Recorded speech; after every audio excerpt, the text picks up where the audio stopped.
Hablar del problema del sentido de la vida es una cuestión que nos atañe a todos, obviamente. Y la circunstancia en la que vivimos los hombres de este momento histórico, de esta segunda década del siglo XXI, supone un cambio cualitativo muy relevante en relación con etapas históricas anteriores. El ciudadano de nuestros días adquiere autonomía respecto a los textos del pasado, a las tradiciones y a la institución religiosa que nos mantiene en el horizonte de la cultura, toma distancias y ejecuta la crítica de ese pasado y de su propuesta de trascendencia. La secularización ofrece al hombre de nuestro tiempo un panorama cultural más amplio y comprende que la moral no le debe nada a la religión. La amenaza de un mundo sin sentido queda eficazmente conjurada con los recursos de la filosofía. El sujeto de nuestro tiempo comprende que la alternativa a la trascendencia no es necesariamente la desesperación y el sinsentido. Hay una tercera posibilidad no contemplada por la religión y es la de un mundo sin sentido. No la del sin sentido, todo junto, sino la de un mundo sin sentido, que es diferente. En él, la obsesión por el sentido caduca y se abre a una nueva actitud. No se confunde el sinsentido con el contrasentido, siendo lo primero menos una carencia que una riqueza, pues lo que no tiene sentido no va contra el sentido, sino que es el presupuesto de la libertad del sujeto. ¿Para qué? Para dotarlo de sentido. En efecto, el sujeto puede darle sentido a aquello que de suyo no lo tiene. Insistimos en que el sinsentido no se identifica con el contrasentido, sino que es algo bien diferente. Si el contrasentido es intelectualmente incómodo, emocionalmente poco confortable, yo diría quizás insoportable, aquel instaura un escenario abierto, que es la condición de la libertad. Porque es cierto que hay un motivo que recorre todos los estratos de la conciencia, desde la ingenua hasta la metafísicamente especulativa. Es la imposibilidad de soportarlo sin sentido y la huida de pensar ante ello, como afirma Nicolai Hartmann. En la obsesión por crear sentido y apuntalarlo con bien trabadas columnas griegas, la escolástica confirma todo lo contrario de lo que quiere demostrar. Como no hay sentido, ella se ocupa de crearlo. Con lo cual viene a ser cierto que no hay sentido, pero esto no va contra el ser humano, esto no se confunde con el contrasentido. El trabajo de dotar de sentido algo que de suyo no lo tiene fue la labor que hicieron suya los teólogos, que yo creo que pasarían a engrosar las cifras del paro si el sentido existiera antes de que ellos intentaran crearlo y explicarlo, aunque no lo consigan.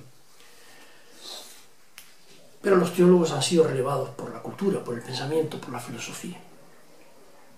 Quiero subrayar que el sinsentido no se confunde con el contrasentido y que no es un drama, porque el mundo es obvio que no tiene sentido, enunciado que no anuncia un drama, vuelvo a decirlo, sino un escenario en el que los intrépidos hacen su agosto, los creativos proponen ideales de vida, los audaces inquieren, improvisan, investigan o simplemente disfrutan de la vida, en tanto que otros dan en intentar un sentido que es anterior al hombre y que ha sido decidido y comunicado torpemente y con inexplicables dificultades para la transmisión por dioses de toda laya y condición. En la neurosis obsesiva por construir un sentido se ha incurrido en fraude de varias maneras y el filósofo alemán Nicolai Hartmann se pregunta: ¿es realmente verdad que todo lo sin sentido es insoportable? Ya vimos que se confunde el sinsentido con lo contrario al sentido, y ahí hay una trampa cognitiva y una trampa argumental. Isaiah Berlin aconsejaba no dejarse intimidar por el hecho de que las imágenes del mundo que se han construido en la antigüedad sean venerables especulativamente,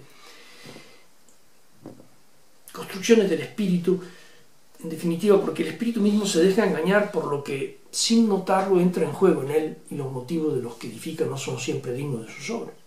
Aquellas imágenes del mundo eran la armazón que hacía visible las grandes abstracciones de la teología, eran manifestaciones de una teoría de la comunicación que no defraudaba porque generaba sentido, pero es un puro arcaísmo, testimonio de tiempos pretéritos, de otros hombres, y su lugar no está en el corazón del sujeto, sino en los museos grandilocuentes y mal ventilados que se visitan y se abandonan porque son inevitables.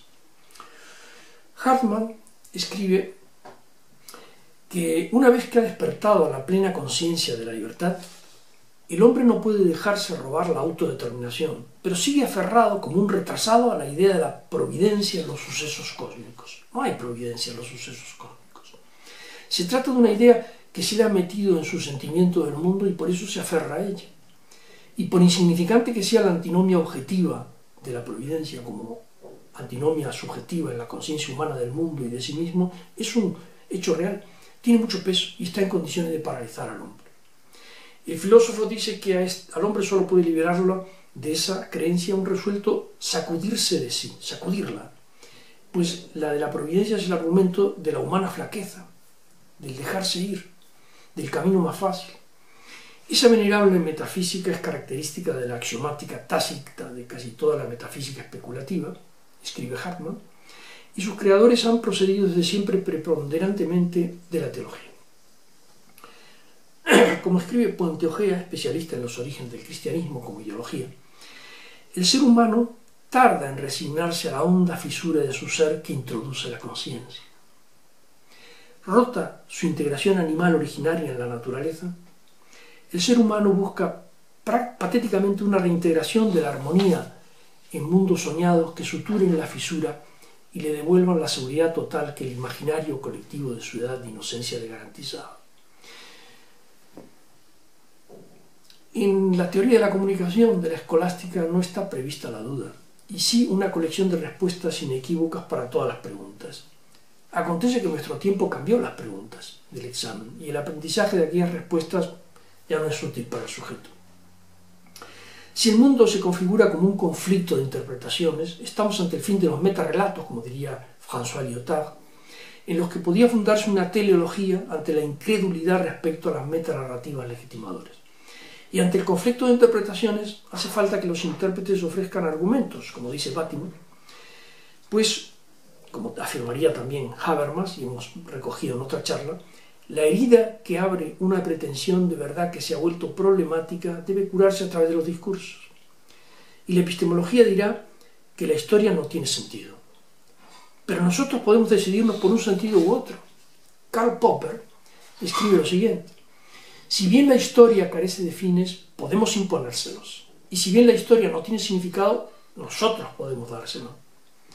Ella puede convertirse en el campo de nuestra lucha por la sociedad abierta en contra de sus enemigos. Y en la aventura que le toca vivir al ciudadano de nuestro tiempo, esa ausencia de sentido no es un drama, es la condición de su libertad para darle sentido al mundo en el que vive.